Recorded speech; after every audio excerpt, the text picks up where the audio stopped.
பார்க்கும்போதுதான் மக்கள் நல கூட்டணியில் இருக்கிற மற்ற கட்சிகளுடைய வாக்கு சதவீதம் பார்த்தா 1% கீழே இருக்கு.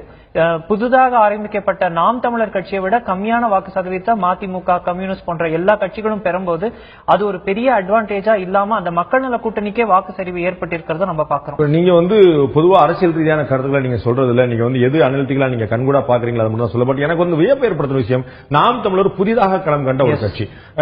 இடதுசாரி இயக்கங்கள் பாரம்பரியமாக சுதந்திர காலத்துக்கு முன்னாடி இருக்கக்கூடிய கட்சிகள். அவங்க வைகோ ஒரு நீண்ட நெடிய அரசியல் பாரம்பரியத்தை தனிப்பட்ட முறையிலும் மதிமுக கட்சியிலே கொண்டு வந்தார்.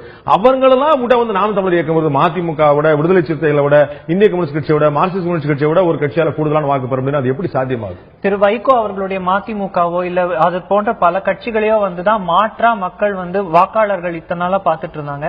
ஆனா அந்த மாற்றத்துக்கே ஒரு புதிய யங் போர்ஸ் ஒன்னு வருது அப்படிங்கிறப்போ இதை ட்ரை பண்ணா என்ன அப்படிங்கிற ஒரு ஃபேக்டர்னாலதான் நாம் தமிழர் போன்ற கட்சிகள் 96 அப்ப திரு வைகோ மதிமுக அவர்கள் இருந்த நிலைமை இன்னைக்கு நாம் தமிழருக்கு இருக்கு. எப்படின்னா அவங்க ஒரு புதிய கட்சி. நான் ரெண்டு பார்ட்டியும் கம்பேர் பண்ணல, அவங்களுடைய பொலிட்டிக்கல் எஸ்டாப்ளிஷ்மெண்ட் தான் சொல்றோம்.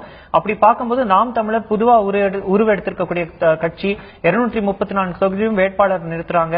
ஒரு பிரதான பேஸா திரு சீமான் அவர்கள் இருக்காரு, அவர் ஸ்டார் கேம்பெயினராகவும் இருக்காரு. அப்படி இருக்கும்போது இவர்களை மாற்றா ட்ரை பண்ணா என்ன அப்படிங்கிற ஒரு சதவீத வாக்கு இவர்கள் கிட்ட எல்லாம் பிரிந்து நாம் தமிழருக்கு செல்வதுதான். பாஜகட்டையும் நாம் தமிழர்ட்டையும் பாமகட்டையும் ஒரு சின்ன ஹோப் மக்கள் மத்தியில் வரக்கூடிய பார்க்கணும். அது எந்த அளவுக்கு வளரப்போகுது? கம்ப்ளீட் டெமோகிராபி டிஃபரெண்டா இருக்கு. நாம் தமிழருக்கு வந்த பிரதான வாக்குகள் இளைஞர்கள், அதுவும் முக்கியமா ஆண்கள், ஊரக பகுதிகளில் அதிகமா.